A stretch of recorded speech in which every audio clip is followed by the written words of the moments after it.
Is this live if no one's here? Maybe.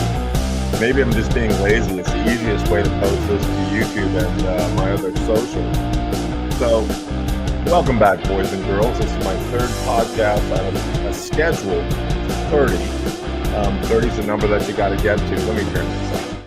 30 is the number that you got to get to have a successful podcast. I'm going to start posting to Spotify and all the other podcast places. But today, my deal is this. Not kidding. I'm going to give you a guaranteed 3 ways to get an A in a college class. Okay? Now, I guess I should say this earlier than I have been saying this. Do me a favor. Please subscribe to this channel. Please never cancel me. That would be good because I'm going to say things that you're going to disagree with. But let's just talk about it instead of trying to cancel me. That'd be awesome. So let me start here. I'm not going to waste a lot of time. Let me tell you a story about a professor that I used to know. He's not at the university I teach at anymore. I really like this guy. He was super smart. He was crazy funny. I liked hanging out with this guy. And he knew I was going to give a midterm. So this is like 15 years ago. Everyone knew I was going to give a midterm in my department. And here's why. Back in the day before things were digital, I gave my midterm on paper. Let's say I had 3,500 students that fall. That's a conservative number. My midterm consisted of 50 questions, and they're all mixed up. I had blue versions and yellow versions and green versions, stuff like that. But they were 10 pages long, front and back. So I had to get the department to print these all the time. 3,500 times 10 is 35,000 pages. Student workers, literally, when I would walk in the office, they're like, oh, don't make eye contact with McCarthy. Oh, God, don't. You're going to get involved in this. And it was nasty. It was super nasty. And oh, by the way, I needed 3,500 Scantrons too. You remember that. Even you parents remember that. You did that way back in college where you took a number 2 pencil and you had to fill in the right dot. Yay. So this guy knows. Who doesn't know I'm giving a midterm? The people on the other side of campus know that. I'm literally clearing an equatorial rainforest just for the paper for my midterm. So this guy goes, can I give you a suggestion? Sure. You're a smart dude. And we're sitting there and he goes, you know what you should do? You should let your students write down anything they want on a 3x5 card.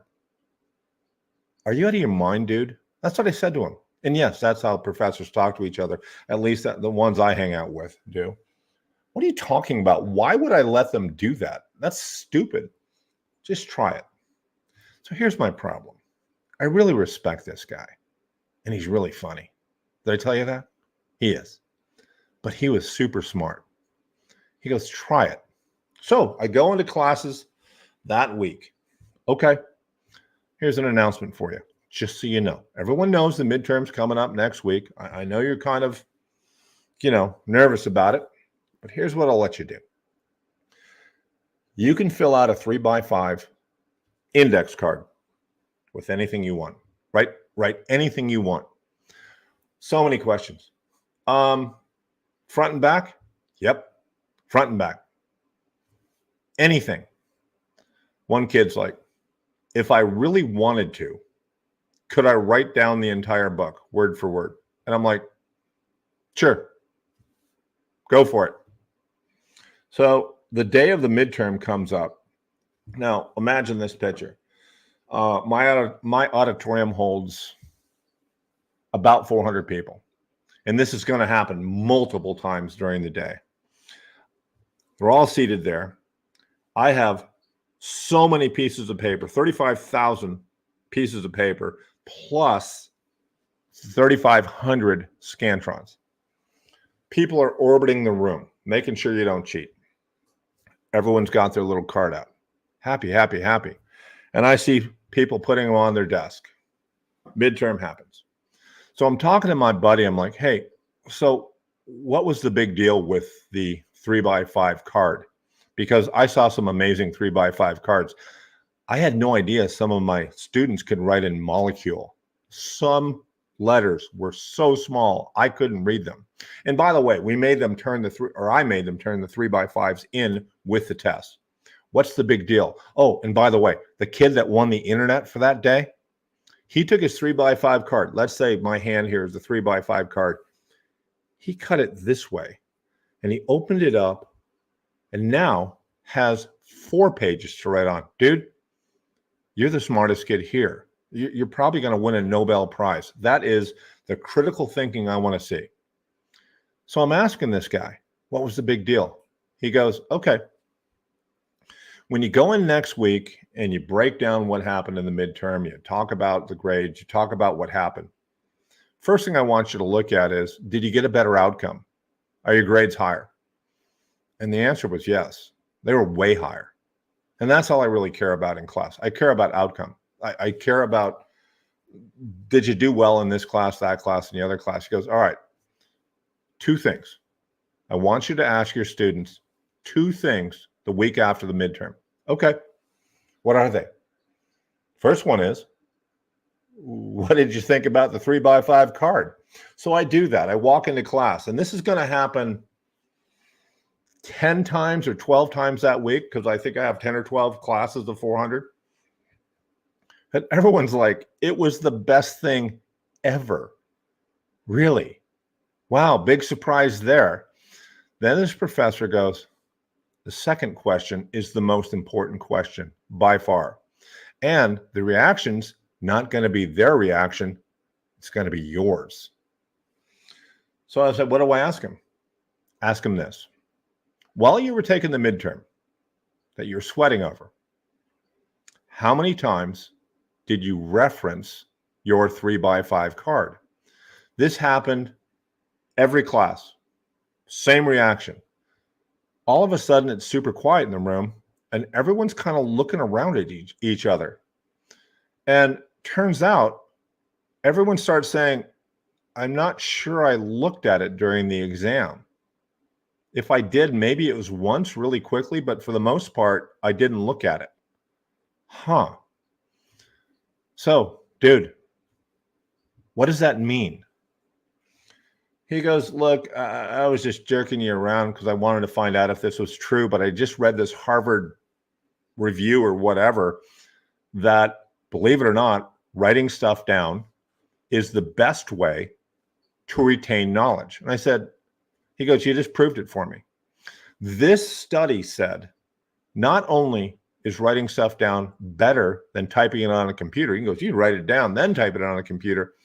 But this literally said, if you write stuff down, let's say on a Post-it note, you could throw the Post-it note away instantly and you'll still retain it better than on a computer. So there's your first thing. Write it down. Now, here's my next thing. This happens, so a big day for me is the first day. It's way bigger day for the student. First day at university, oftentimes my class is the first time they've attended a college class ever. So I'm doing my song and dance, blah, blah, blah, blah, blah. And one thing I never fail to miss is I always do this. I always say, is there like a sophomore or a junior or a senior in here, which is super unusual because my class is typically first semester freshmen. They just got there. And in every class, there's always someone that decided to change their major or for one reason or another, they are already a sophomore, junior, or senior. And I go, look, miss, I don't know you, right? So I'm talking to a sophomore or a junior. Call it a sophomore. We don't know each other, right? Nope. We've never met. I sound like a magician. Let me ask you a question. And you're absolutely free to disagree with me. But give me your opinion. And I always say this. The secret of college, or at least a big secret of it, is to never miss class ever. And that sophomore will go, yep, that's it. And students are looking around like, there's got to be more to it than that. Nope, that's it. Don't ever miss class, ever. Now, look, I know emergencies come up. My thing is, you can prioritize your life any way that you want.